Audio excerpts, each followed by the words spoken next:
All right, here we are. This is the Finally. first podcast, the Real Cyber Doctor with Lina, or Welcome. Lina with the Real Cyber Doctor, whatever you want to call it. Well, I mean, it's a real cyber doctor, so And I am the guest. we're here to talk about everything, right? But actually, what we really want to talk about down the line is cryptocurrency, cybersecurity, crypto scams, everything around the tech space that is happening right now, and it's not going to be a very formal process. It's not the regular, hello, welcome, introduction. No, not all that. This is free. It's like you're having a breakfast discussion. Yes, because I can come from the place of Yeah. dummy, because I don't really know that much in this area, and that's why I'm here. That's why I want to ask the real cyber doctor and learn those. And the first thing everyone probably wants to know is what we're drinking. Okay, so I can start. This lovely cup of green tea, very healthy, full of antioxidants, and no pain or caffeine, so it won't keep me awake tonight. How about you? I am having, I call it the Cyber Doctor coffee. You put half lemon into coffee. And just juice. Yeah, Squeeze your you squeeze the lemon, and then you put a teaspoon of honey. Organic honey. Is it local? It's organic. So it comes from the bees, the bees in Poland, the great Polish forests where you have all those bees and Yes. things like that. Yes, so it comes from there. And the benefit, it keeps you awake. You already know I don't really sleep that much. Well, that's going to be one of my questions, actually. You just reveal it. Yeah, and then it helps to bring the cholesterol down a little bit. I'm not quite sure about that, if you say so. Keeps you fit, fit. There's lots of different theories about reducing, cholesterol levels. Okay. It's very complex subject, actually. Yeah. But yes, definitely I agree that it will keep you awake. Yeah. First of all, because it's caffeine. Second Yeah. of all, it's sugar from honey. It's all natural, Yeah. great. But it's still sugar, so it still gives you a little bit of energy going on. If it's about the honey, I can just add that it's very beneficial to actually use the local honey where you live. Yeah. Because then you can avoid all those like pollen allergies and in the future. So if you can get some Monk's honey, I'm sure you can get some. I'm buying always only Monk's honey. How do you get it? Well, you probably can get it. Not in Tesco. We can't advertise it here, but no, I can say it's we can cut it out. from the Robinson Yeah, store. we're gonna cut it out. You know the Robinson store on the terrace? No. Oh, You said, okay, you know what? Send me the link. Yeah. How to get Monk's honey, sure. Monk's original honey. And some eggs as well, if you fancy some eggs, Monk's eggs. Monk's eggs. There have some Monk's produce, basically. Yes, because we gotta have something fresh, because you can't really talk about crypto, cybersecurity, scams. No, it's a little bit heavy. Now you Yeah, got you need to relax, make sure the mind, your body, everything is cool, before you can dissect all those kind of exactly. crazy topic. What is in your mind? What's the confusion right now with the entire technology space? Or before we get into that, maybe people would like to know about us. Yes, I'm sure they want to know about you. Yeah. Who are these people? Who are those people? What's this about? Yeah, I think that's a good point. That's what we start from, like a little bit of intro about ourselves. And so what would you like to know about? How is it all started?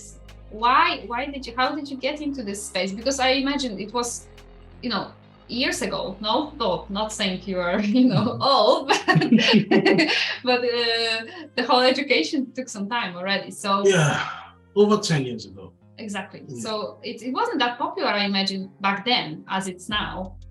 there was no much regulation around like cybersecurity. No, there was no much highlight on cyber. 2012, yeah, that was when everything really, really kicked off.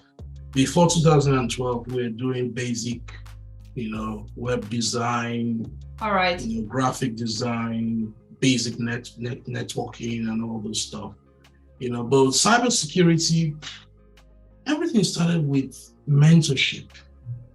You really can't go far beyond what you know. And what you know is what you know. Well, yeah. Yeah, that's true. You don't know what you don't know. So somebody has to put you in the right path, to success. But that has to do with your personality first. You need to take care of, who you are. Because no matter how great your mentor is, if you don't fix who you are, if you're not in the right perspective mentally and all, you're not going to use the information. The information is going to be useless to you. Yeah. So did you have a mentor? Yeah, I had the personality and then the mentor. The mentor saw a curious young guy, in his 20s, and he wants to go far. He's crazy about everything, information. A proper geek. Yeah, a geek. It's passion. You really have to love it. It's not about money. Today we see a lot of people trying to get into this field because it's profitable. There's money to make. There's cybersecurity jobs. There's a lot of money in crypto space. But back then, 10 years ago, it wasn't about money. It was about passion. Spending time in the library. I think that was the time my sleep stopped. Back then. Before 2012, before 2012, wow. I was sleeping normal sleep. From 2012 summertime, that was the end. You go to the library, you read everything you can find online about everything within technology, within security. So you could almost compare that to falling in love with that. Because you are in the state when you're in love, you can't sleep. You just think about this person all the time. Yeah. And if your passion is genuine, the love doesn't die. It gets worse. That's amazing. Yeah. This is something. It gets worse. If you've not read to the point where the security guard of the university or the library comes to disturb you and say, hey, you gotta go home. It's time you've been here for too long. You sleep here, you have a home. If the department doesn't write you later and ask you questions about your welfare, I've encountered this several times. This is my life. Are you okay, Joseph? Do you need help? Do you have home? Yeah, you have a home, If they don't ask you those questions, you haven't started. You're not crazy enough. Wow, I'm impressed and a little bit jealous because I would love to have something like this. I would love to have this passion. And well, sometimes I'm getting to the point when I'm thinking, oh yes, I found it. Oh, I've got it. And I do have lots of different interests, but I feel this is something you manage to connect your work with your passion. Yeah. I mean, I don't think we want to use the word passion. Maybe it's more like, I think it's some kind of purpose even. I would say that because... Maybe not, because initially you don't really know what you're doing. In your 20s, you don't know what you're doing. You just see these beautiful concepts. Only your mentor knows where you're going. Like he sees the end from your very start. So, and then he tells you, this is what he always tells me: don't ask me why, because you're not going to understand why. You're not there just yet. Yeah, if I tell you, go annotate 10 papers on authentication, go read 10 journals on cybersecurity authentication, annotate, tell me the abstracts, the methodology, and the conclusion, for example, just do it. But why? You don't, it's not your business. Yeah. You don't have the capacity yet to comprehend why I'm asking you to do that. So I'll be in the library, annotating. Just studying the topic. And crash on you. So if you work so hard on your computer, use your systems, they'll crash on you. Start buying new laptops. Never happened to me. Yeah, it gets overheated and it crash. If your laptop doesn't crash, you haven't started to. Wow. Eventually it becomes your life. You start talking about it. So you studied what's the subject that you studied? Yeah, so my background is electrical engineering. I did electrical in Nigeria. All right, okay. Then I came here for IT, information tech. So I did a master's in information technology. That was the beginning. Spent a lot of time doing cybersecurity for the project.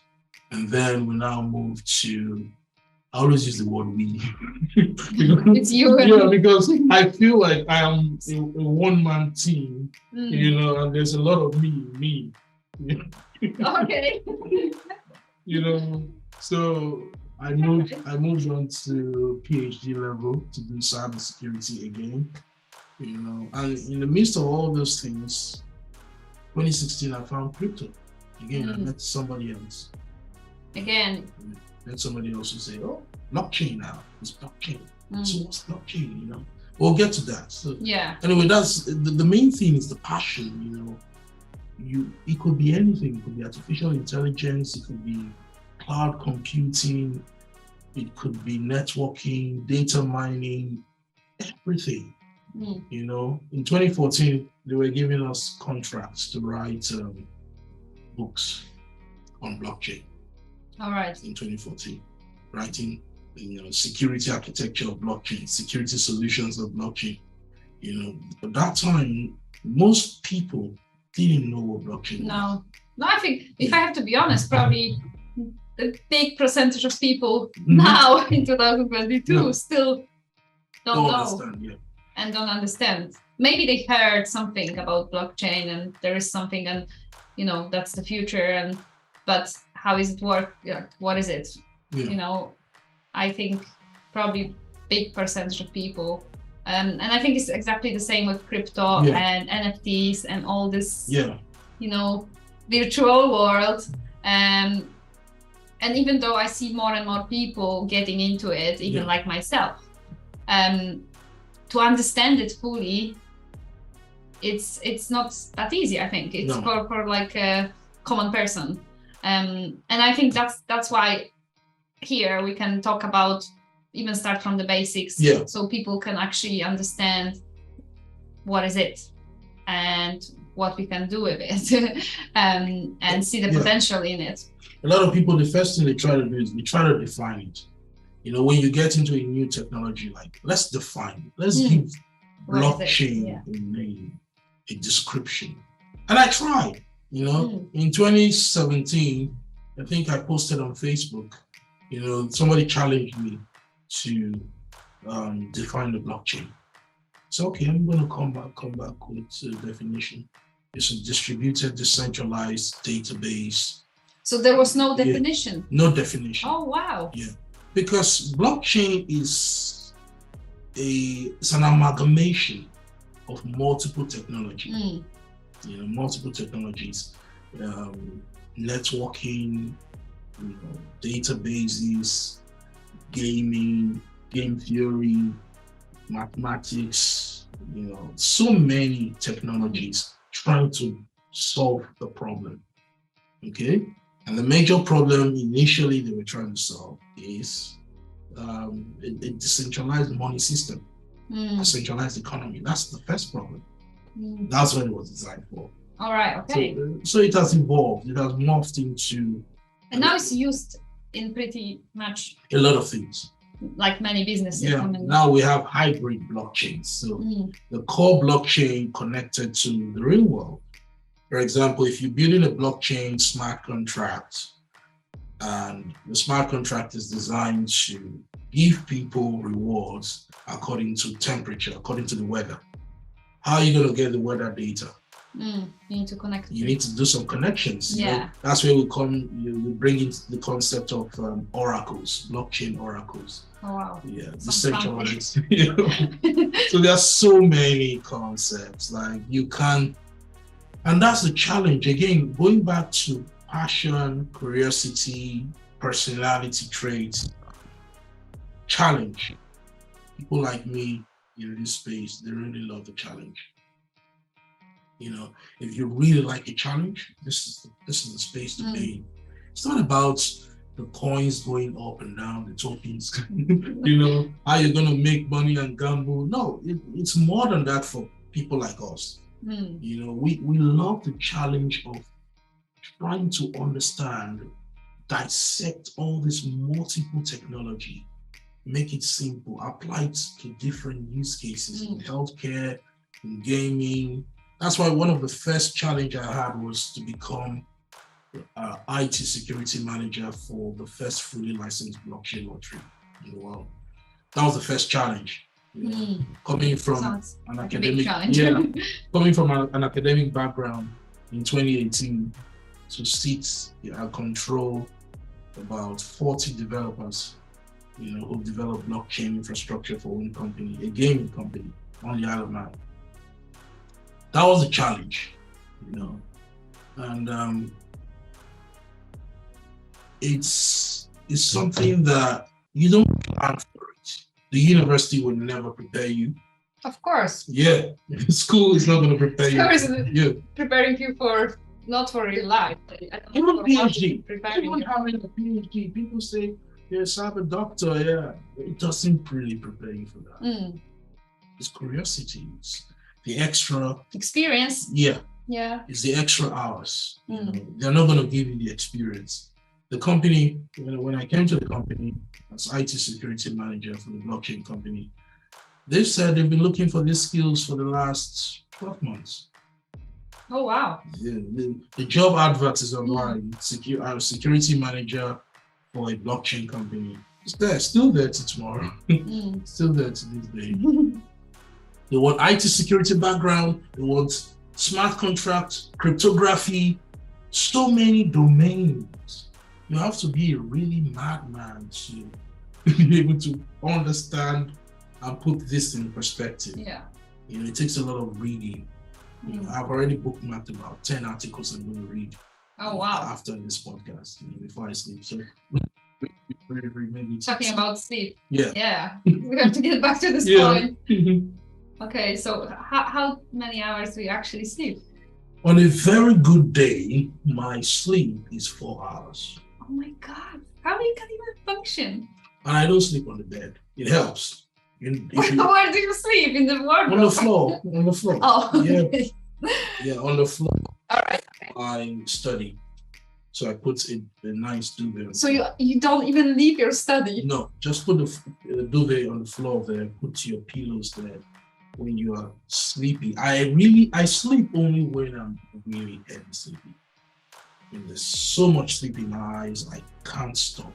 Wow. I can't help myself anymore. The coffee. I can't believe it. 20 cups of coffee. I can't believe you survived like this 10 years. 10 years, yeah. Wow. 10 years. I've not really crashed, you know. I fainted once, yeah. In 2017, yeah. That was the first time. I'm not surprised, actually. I crashed once. Yeah. That's a good result. Yeah. I crashed once and I was told to stay off the computer for 3 weeks. That's what it was said. Joseph, stay off the computer. You're not going to change the world. You know, well, when you die, the world is going to continue. That's a good point, I have to say. And also, you know, don't you feel like I don't know what's your level of productivity anyway, but don't you think if you have a little bit more sleep, you would be even more productive? That's what people say. Yeah. It's a good point. And then you wouldn't have to drink those 20 cups of coffee. Now, the question is, how do you sleep when you can't sleep? Well, there are many factors which are affecting our sleep, and there's many things we can do to help our sleep. Okay. And you know, I think your main reason why you can't sleep, I can already put diagnosis on you is just because you spend so much time in front of computer. Do you use any like screen filters or any special red light glasses? Or... No, I thought I was going to be using glasses at this point, to be honest. I feel maybe at some point in the future, maybe 10 years down the line. Yeah. But sometimes I always jokingly attribute my good eyesight for my habits of drinking carrot juice. Oh yes, definitely. That's a good point. That retinol is good. You saw me in the juice point the other day, So I always go for carrot juice. Yeah, so definitely that will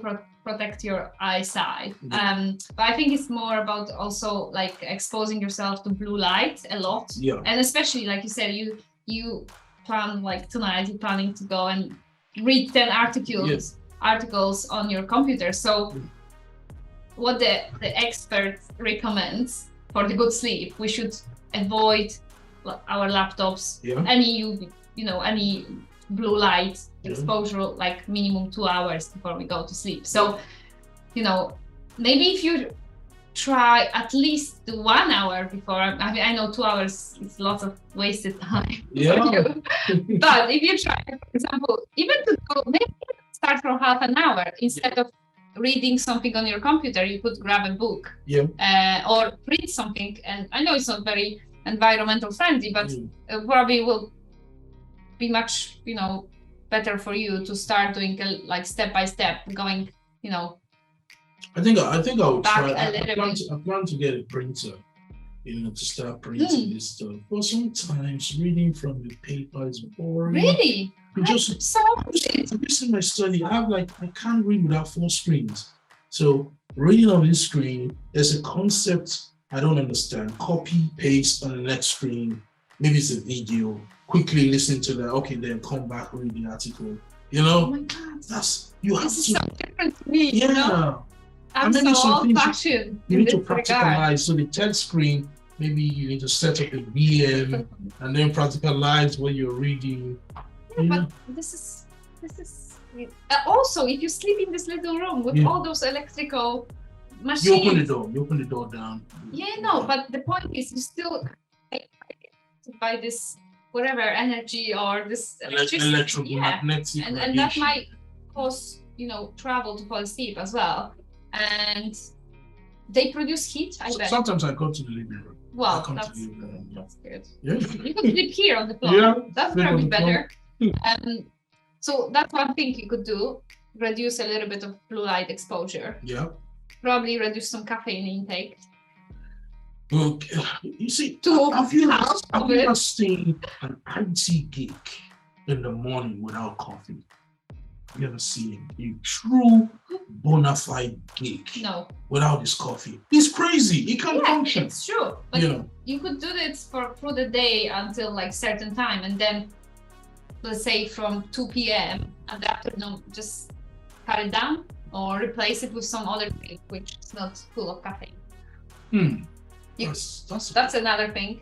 There's lots of things which affect our sleep, and I don't know if you have this like anxiety, like overthinking, and maybe I imagine you think about all those like crazy things. Like I truly believe you can't sleep if you are very ambitious and not lazy. Okay. So if you're an ambitious, hardworking person, maybe and you're thinking about those unaccomplished goals, there is no way you will sleep. Well, that's a good point, but I have to disagree, because I also think that depends on how your goals, the level of awareness of your like. For me, I know how important sleep is for your overall health and your productivity level, and I think different people are affected different way of lack of sleep. And maybe I'm very sensitive to it, but honestly, if I sleep like less than 6 hours, you don't want to get close to me next day, because you'll be rusty. It's like like a thunderstorm. I'm just not a happy person to be around. And I see lots of cravings, like food cravings. I'm moody. I'm just not very productive. I'm just not great, not in a good shape. So I always think, I agree, if you're ambitious and you're hardworking, you want to do as much as you can. So you want to sacrifice your sleep, but I rather sacrifice maybe other things than sleep. The sleep is like the almost number one priority. Because it's so important for the overall performance of your whole body. So, I think sometimes maybe you just don't appreciate how important it is, because you are so like, you are full of this adrenaline and excitement and passion. But I think sometimes it's good to slow down a little bit. And do you know how many times I've been told this? Oh well, I can imagine, because I have been told all my life, Joseph, you gotta slow down.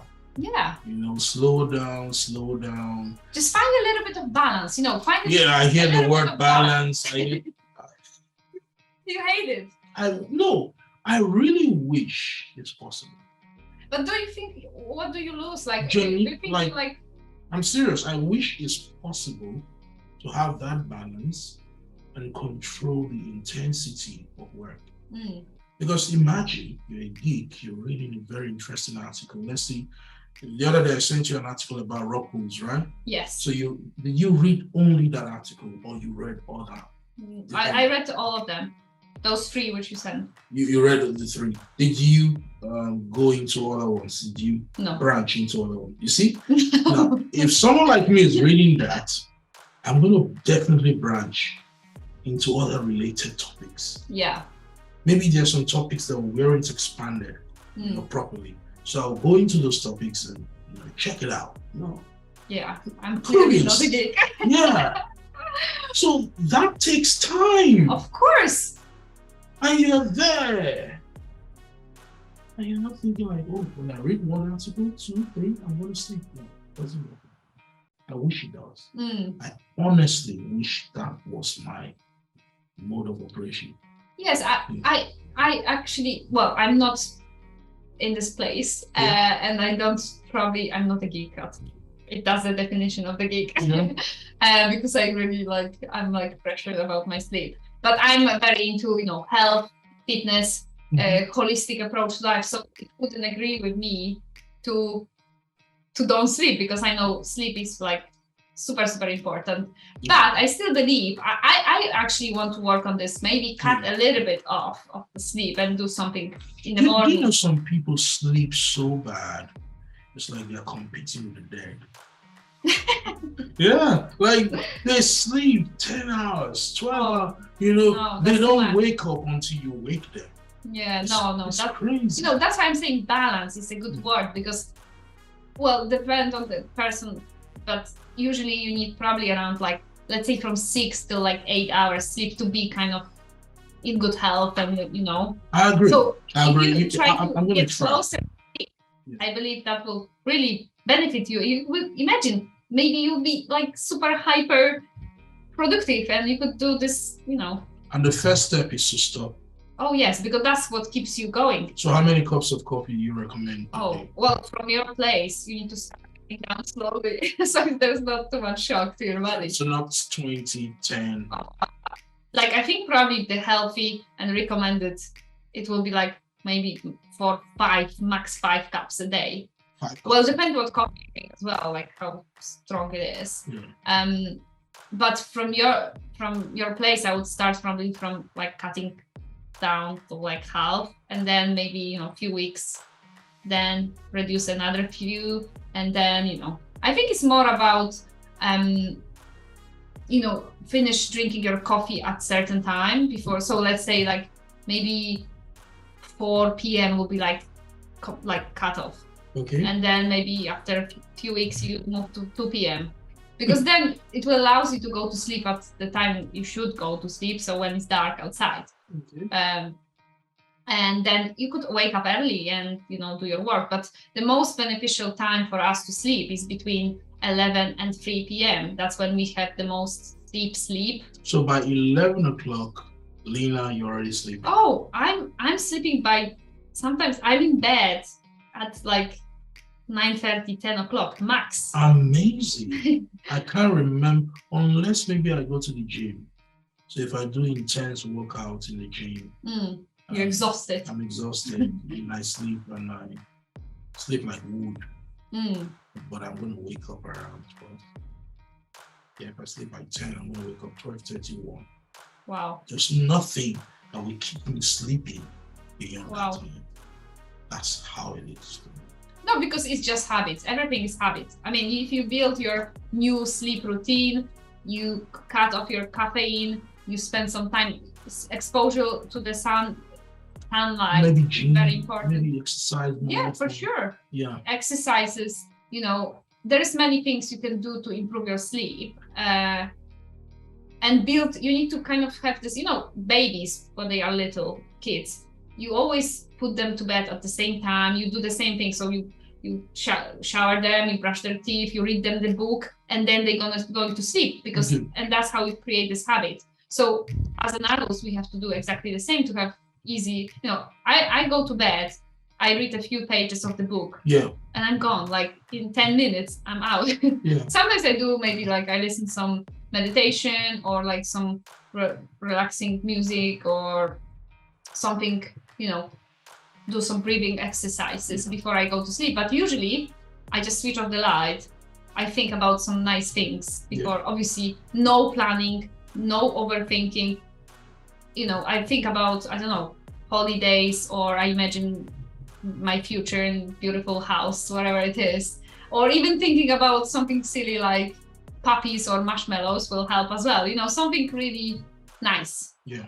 We have spent a lot of time talking about sleep. Because it's crucial to existence. Okay. What else are you curious about? Or what else do you think the people on YouTube want to learn? Curious about? Because they're going to be like, because after this video, they're going to be seeing more in-depth crypto talks. Yes. What is happening with Celsius, DeFi. Oh, wow. That's the big one. Rug pulls, the government regulations, different concepts around crypto, technical. But probably this would be a good opportunity to give a background. Of course. Yeah. So what else do you think? Well, now they know about sleep. They know about sleep. Or me. They know everything about sleep now. I don't That's sleep. True.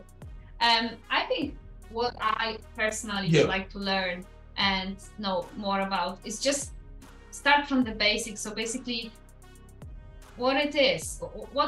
So how would you describe? What's the purpose of the blockchain? Yes. Yeah. Why? Why this technology? We lived for hundreds of years without it. So what's changed now? So what has changed is two things. It's information, right? And the economy of information, right? The financial aspects of information, of data. Everything is about data. Okay. Before now, there was no way to capture data the way we capture data today.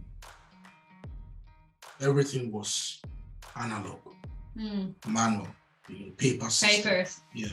All of a sudden, we had this great internet, where we could see data. That's what the internet is about. It's the congregation of data.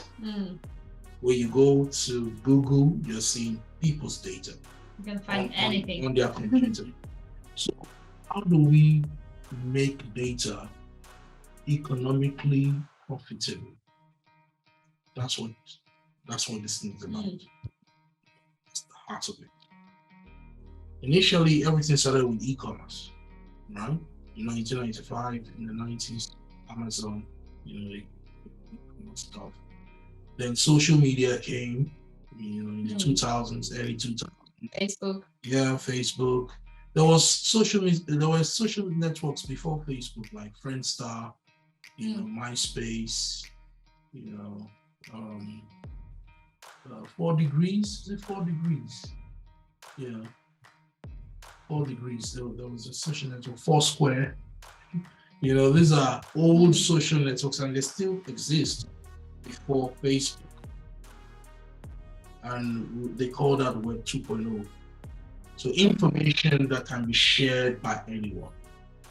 Okay? Now we're going into the financial side of information. Mm. So we don't need one person, one central authority to control the information. You know, that Facebook did to the post office. Yeah. What blockchain is about to do to financial institutions. So we're taking these financial transactions, we're distributing this information in a privacy-centric way, you know, anonymously, so that everybody can be part of this great economy of data. I could see my transactions, my friends' transactions. I could share information financially regardless of my geographic location.